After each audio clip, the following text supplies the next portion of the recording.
Hey, so this video is about head covering, and this video is not a teaching, it's more to explain my reasoning and my interpretation of this passage. And yeah, so I'm very open that I could be wrong about this, or I could be partly wrong about this. And so if you have any biblical challenges to what I share, please do feel free to share. And yeah, so a few clarification um, is that me and my wife, we practice the interpretation that men should not wear a veil while praying and prophesying, and that women should wear a veil while praying and prophesying. Um, we do not believe that it needs to be worn all the time, and we believe that it should be practiced for the right reasons, for God. Um, I believe that it's not right if someone practices it just because everyone else in their circles does it, or just for as part of tradition of men's. Um, but it should be practiced for the right reason. So, um, to the next few points that I'm going to mention, um, I'm going to explain. So, because basically, I heard it many times that people saying that the hair itself is the covering, um, so that women should have long hair, men should have short hair, and there is no um, need for a veil or for an object to cover the hair or the head. Sorry, um, and so these points that I'm going to bring up are to explain why I am not convinced that it's just the hair and there's no need for an object like a veil to cover the head. Um, so the first point is that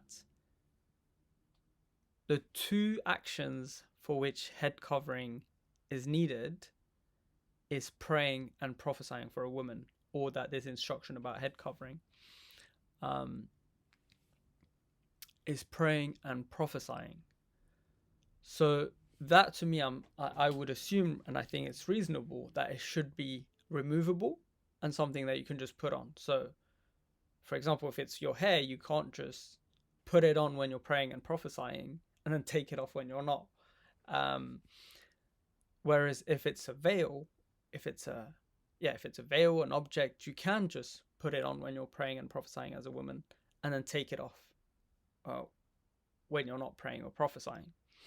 So that's my first point, and this is one of the point why I'm not convinced that it's just the hair that's the covering. So the second reason is focusing on these two verses. 1 Corinthians chapter 11 verse 6 and 7. So for if a woman is not covered, let her also be shorn. But if it is shameful for a woman to be shorn or shaved, let her be covered. For a man indeed ought not to cover his head, since he is the image and glory of God, but woman is the glory of man. So the word covered there, and cover, the covered and covered in verse 6 and cover in 7. I looked up the Koine Greek for the words, the word that's used there. And if you look here,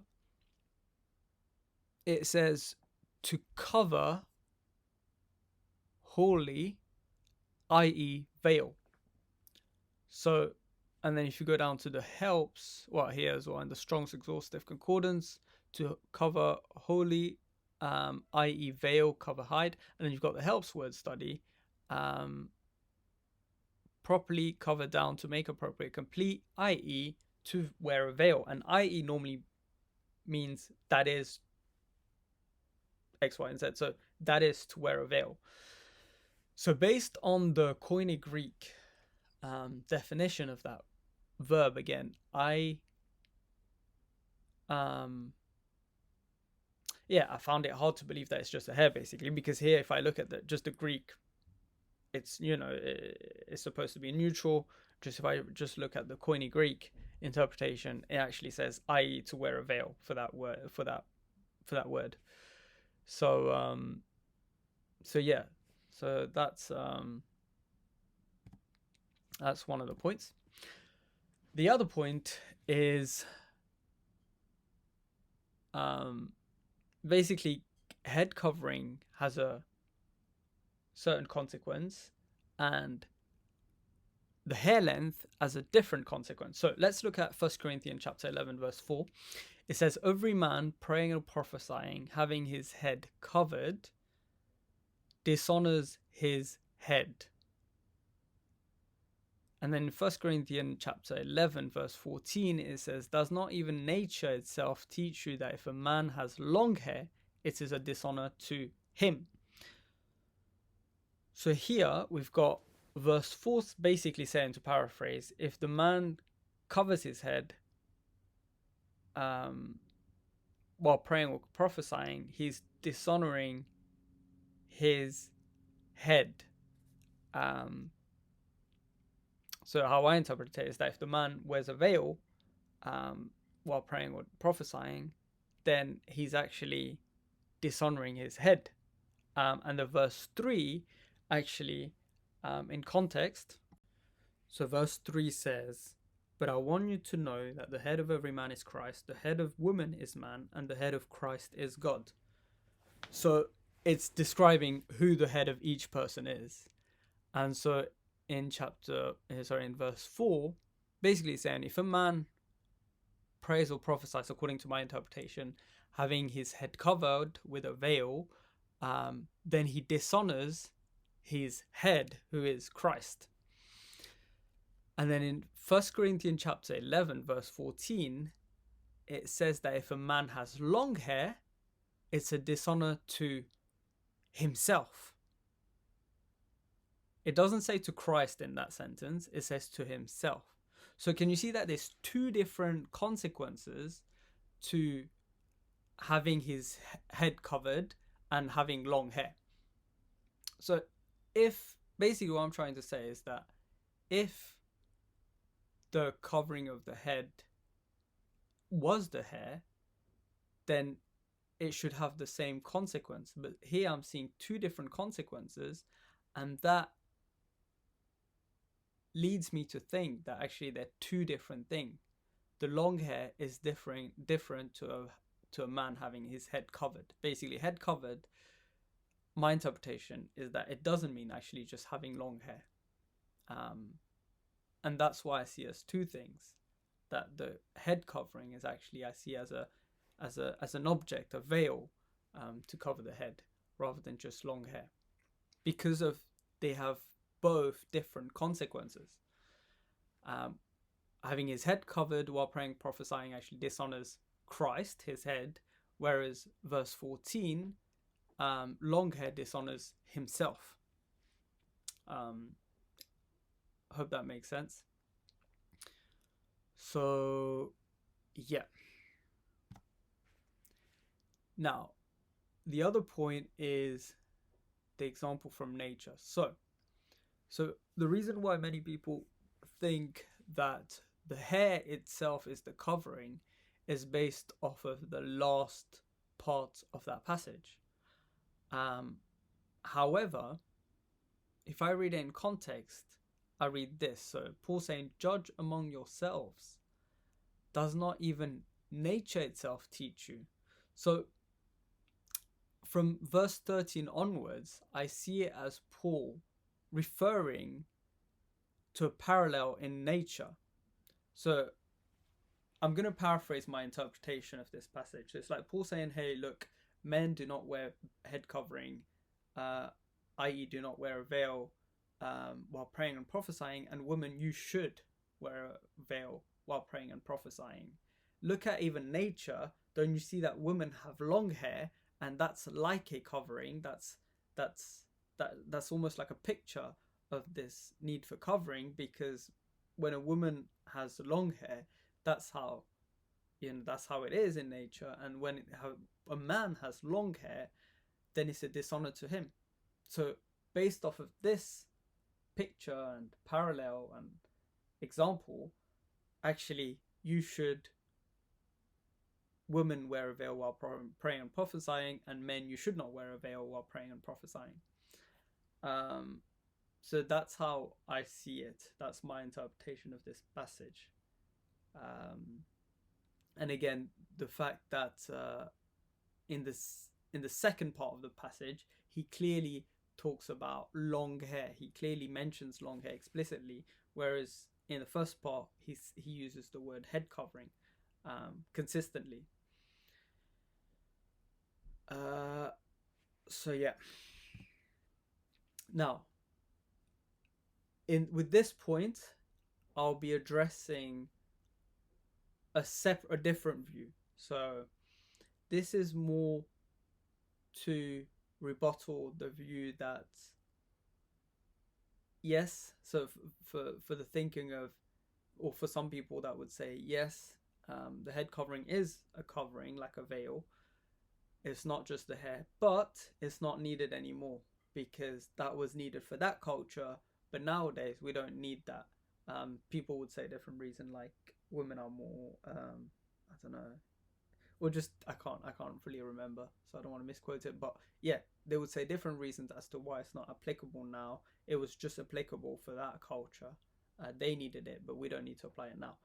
However, nowhere in the passage does it mention culture as the reason. From what I see, actually in 1 Corinthians chapter 11 verse 10, it says, for this reason the woman ought to have, so in italics, a symbol of, so that, sorry, what's in italic is a symbol of, so I think that might not be in the original text, but even if we took that away, so for this reason the woman ought to have authority on her head because of the angel. Ought to have, yeah.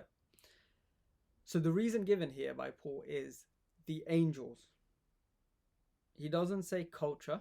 He doesn't say because of culture you should do this, but it says because of the angels. And so